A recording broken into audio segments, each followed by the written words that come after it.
마태복음 17장 14에서 20절 말씀입니다. 그들이 무리에게 이르매 한 사람이 예수께 와서 꿇어 엎드려 이르되 주여, 내 아들을 불쌍히 여기소서. 그가 간질로 심히 고생하여 자주 불에도 넘어지며 물에도 넘어지는지라. 내가 주의 제자들에게 데리고 왔으나 능히 고치지 못하더이다. 예수께서 대답하여 이르시되 믿음이 없고 패역한 세대여, 내가 얼마나 너희와 함께 있으며 얼마나 너희에게 참으리요. 그를 이리로 데려오라. 하시니라. 이에 예수께서 꾸짖으시니 귀신이 나가고 아이가 그때부터 나으니라. 이때에 제자들이 조용히 예수께 나와 이르되 우리는 어찌하여 쫓아내지 못하였나이까? 이르시되 너희 믿음이 작은 까닭이니라. 진실로 너희에게 이르노니 만일 너희에게 믿음이 겨자씨 한 알만큼만 있어도 이 산을 명하여 여기서 저기로 옮겨지라 하면 옮겨질 것이요 또 너희가 못할 것이 없으리라. 사랑하는 형제 여러분, 12월 5일 토요일 저녁 묵상에 오신 것을 환영합니다. 왕은 백성을 책임지는 존재입니다.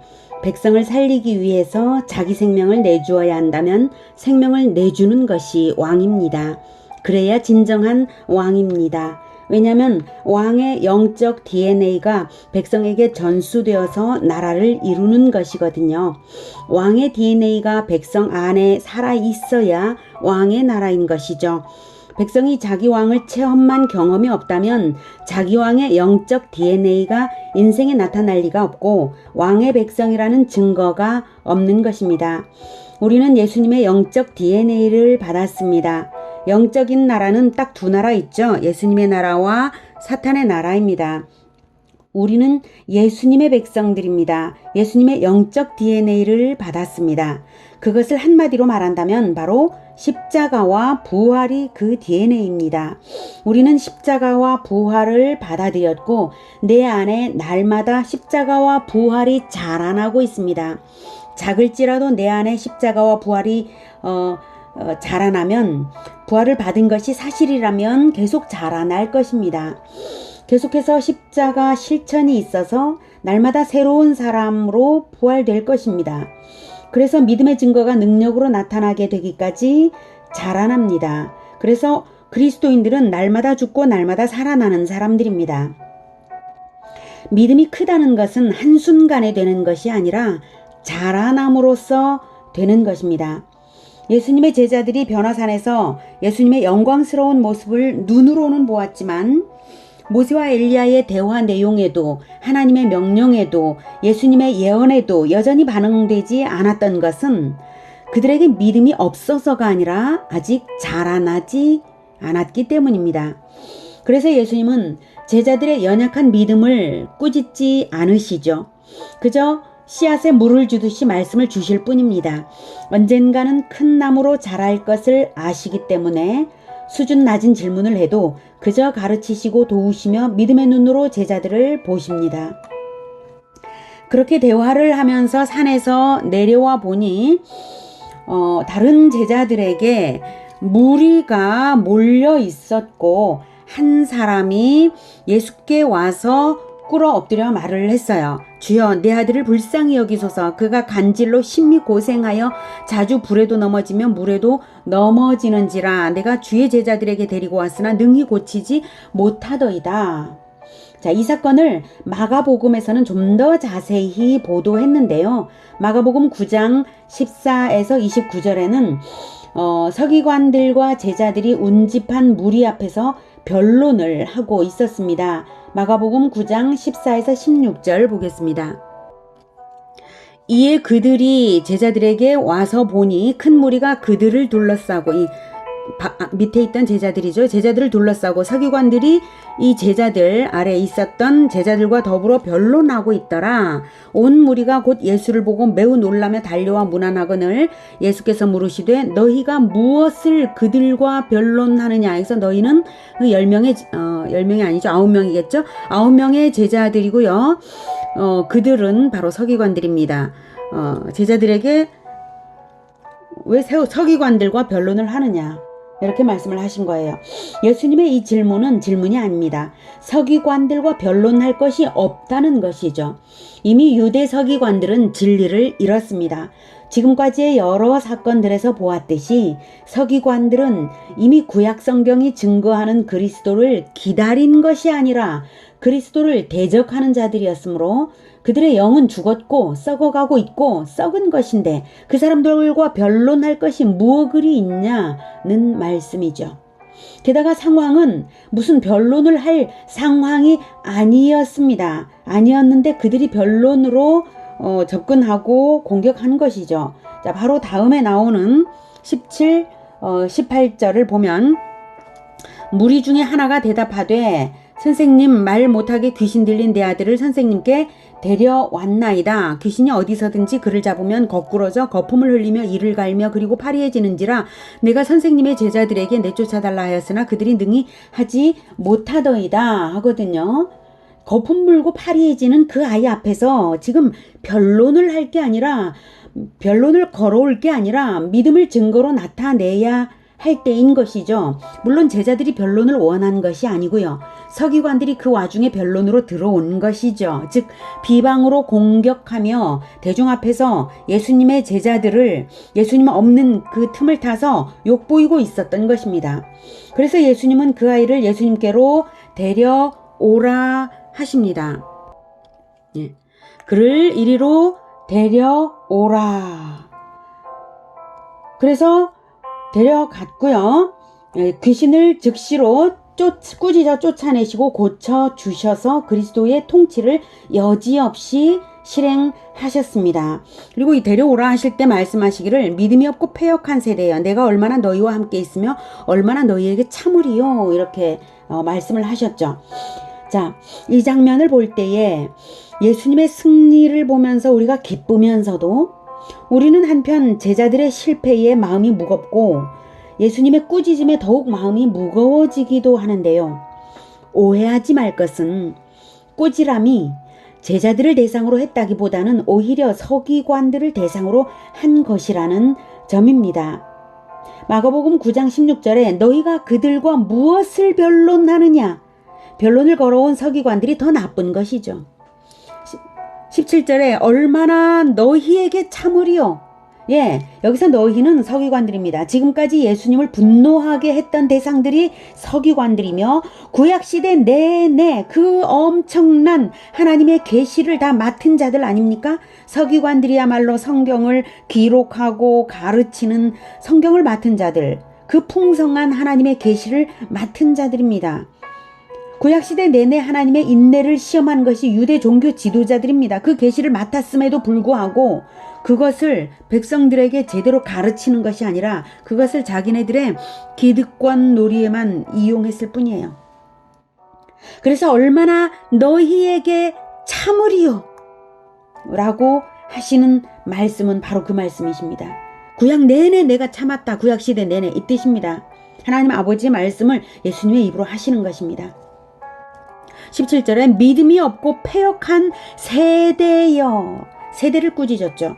믿음이 없고 패역한 세대를, 제자들을 꾸짖으신 것이 아니라 일반적인 표현을 쓰신 것입니다.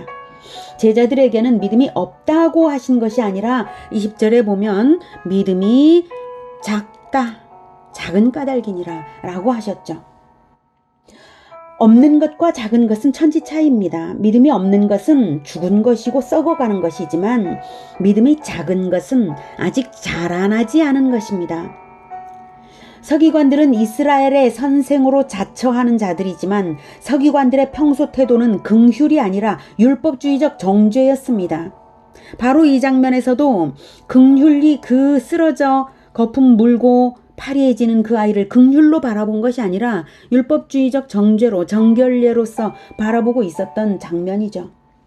그들은 영적으로 죽은 자들이고 그들이 오히려 썩어가는 자들이었죠. 그래서 패역한 세대, 썩어가는 세대라는 일반화 표현을 쓰신 것입니다.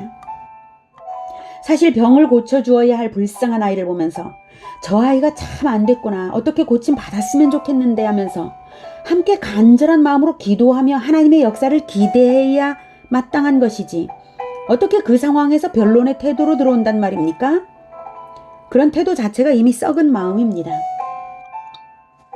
이미 예수님의 사랑과 능력은 종교 지도자들에게 지금까지 넘치도록 증거되었는데도 그들은 하나님을 발견하지 못하고 변론하고자 하는 태도였기 때문입니다. 영적 맹인들이므로 빛이 함께 있어도 어둠이 깨닫지 못하는 것입니다. 정작 귀신에 사로잡혀 있는 것은 바로 그 서기관들입니다. 하지만 예수님의 제자들이 전혀 책망받을 것이 없다는 뜻은 아닙니다. 제자들도 그것을 느껴서 곤혹스러웠고, 그래서 19절에 조용히 예수께 나와 물어봅니다. 우리는 어찌하여 쫓아내지 못하였나이까? 한때 제자들은 귀신 쫓는 능력을 행했었습니다. 마태복음 10장 1절에 보면 예수께서 그의 12제자를 부르사 더러운 귀신을 쫓아내며 모든 병과 모든 약한 것을 고치는 권능을 주시니라. 전도훈련 보낼 때 그 권능을 주시면서 보냈었고요. 마가복음 6장 12, 13절 제자들이 나가서 회개하라 전파하고 많은 귀신을 쫓아내며 많은 병자에게 기름을 발라 고치더라. 실제로 이러한 역사들이 있었던 것입니다. 제자들이 직접 행하고 체험한 거예요. 전도 나가서 복음을 전하며 행할 때에는 귀신을 쫓아냈었는데 그땐 됐는데 왜 지금은 안 되지? 이러면서 의문이 난 것이죠. 그래서 예수님께서 이유를 말씀하십니다. 너희 믿음이 작은 까닭이라고 말씀하시죠. 그렇다면 사람의 마음에서 믿음은 변동성이 있음을 알 수 있습니다. 믿음이 커졌다가 작아졌다가. 제자들은 전도자로서 나아갔을 때의 믿음과 지금의 믿음이 달랐음을 알 수가 있습니다. 생명체를 가만히 보면 생명력이 왕성하다가도 시들해지기도 하고 또 회복되기도 합니다. 시들해지면 원인이 무엇인가를 찾아서 해결해 주어서 다시 자라나게 해야 합니다. 생명은 자라나야 생명이니까요. 자라나게 하는 것이 중요합니다. 그래야 열매를 맺을 수 있죠. 생명이 붙어 있어도 시들어가는 식물이 열매를 맺을 수는 없는 일입니다. 그렇다면 예수님이 말씀하신 믿음이 작은 까닭은 정확하게는요, 믿음이 자라나지 않은 까닭입니다. 이어지는 가르침이 그것을 말합니다. 20절 진실로 너희에게 이르노니 만일 너희에게 믿음이 겨자씨 하나만큼만 있어도 이 산을 명하여 여기서 저기로 옮겨지라 하면 옮겨질 것이요 또 너희가 못할 것이 없으리라. 예수님은 믿음을 식물에 비유하셨습니다. 믿음이 자라나야 한다는 초점입니다. 믿음이 작은 것을 꾸짖기 위한 말씀이 아니십니다. 겨자씨에게 너 왜 그렇게 덩치가 작냐고 꾸짖을 사람이 없는 것처럼 말입니다. 그래서 가장 작은 씨앗 겨자씨에 비유하시는 것이죠. 하지만 겨자씨는 생명체이기 때문에 반드시 자라난다는 것입니다. 만약 자라나지 않으면 그것은 죽은 것입니다. 아니면 땅에 심지를 않았든지요, 실천을 안 했든지 겨자씨가 죽었든지 그러면 자라나지 않습니다. 그러나 생명이 있다면 반드시 자라납니다. 생명력을 잃은 채로 시들어가는 상태라면 생명력을 회복하면 반드시 자라납니다. 그러면 겨자씨가 겨자나무가 되어서 많은 열매를 맺고 지나가던 새들도 깃들이는, 즉 사회적인 혜택을 제공하는 공동체로까지 자라난다는 것이죠. 마가복음에서는 마가복음 9장 29절에 이르시되 기도 외에 다른 것으로는 이런 종류가 나갈 수 없느니라 라고 말씀을 하셔서 이런 귀신을 쫓아내는 것은 바로 기도를 통해서만 쫓아내는 능력을 얻는다는 것을 알 수가 있는데요. 믿음의 성장에는 하나님과 늘 소통하는 기도가 있어야 하는데 그 기도 생활의 부족이 제자들의 성장을 멈추게 했다는 것을 알게 합니다. 믿음의 대소에 초점이 있지 않고 계속적인 믿음 생활과 생명력에 초점이 있습니다. 자라남에 초점이 있습니다. 생명력이 있어 자라고 있다면 겨자씨처럼 작을지라도 큰 나무가 되고 생명 없는 산을 옮길 만큼 된다는 것입니다.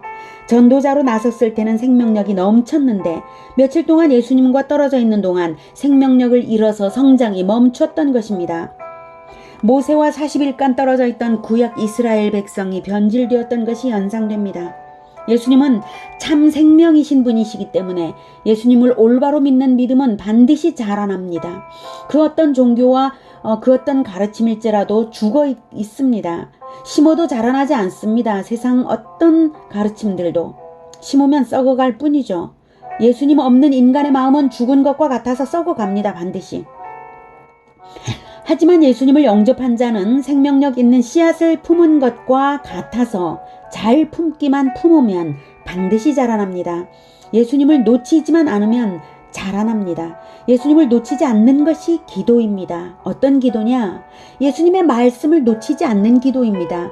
기도의 본질은 하나님과의 소통이기 때문에 말씀을 놓치지 말고 말씀을 품고 드려지는 기도라야 기도의 제맛인 것입니다. 오늘은 믿음이 자라나지 않은 제자들을 가르치심으로써 자라나게 하고 계신 생명이신 예수님을 만났습니다. 우리 영혼에 들어온 말씀이 예수님이십니다. 말씀이 씨앗이고 예수님이 씨앗입니다. 놓치지 말고 품으시며 기도로써 하나님에게 공급을 받고 하나님께 올려드리고 소통하면서 우리 모두의 믿음이 큰 나무처럼 계속해서 자라 풍성한 열매를 맺기를 축복합니다. 기도하겠습니다. 하나님 감사합니다. 우리에게 겨자씨와 같은 생명력으로 예수님을 보내주시니 정말 감사합니다. 우리가 처음에 받을 때 작은 것처럼 받았지만 그러나 우리 마음에 예수님의 말씀이 자꾸자꾸 심어지면서 우리는 우리의 믿음이 자라나고 있는 줄로 믿습니다. 그러나 아직도 우리의 믿음이 여전히 너무나 조금밖에 자라나지 않았다는 것을 느낍니다. 우리가 능력을 행하는 것은 하나님과 끊임없이 기도 생활하면서 소통을 하면서 믿음이 자라나서 능력을 행하는 것을 행하게 될 것을 오늘 말씀을 통해서 알게 되었사오니 감사합니다. 이것을 가르쳐 주셨사오니 우리가 하나님의 말씀을 늘 품고 결코 빼앗기지 않으면서 말씀으로 다시 올려드리는 기도, 그 말씀에 합당한 기도를 늘 올려드리면서 우리의 믿음이 자라나게 하여 주시옵소서. 우리가 예수님께서 주신 권능으로 행하면서 세상을 치료하고 세상에 빛을 밝히고 세상에 생명을 퍼뜨려 주겠습니다. 주님, 우리를 크게 자라나게 하시옵소서. 예수님의 이름으로 기도드립니다. 아멘. 이어지는 시간은 개인 기도 시간입니다.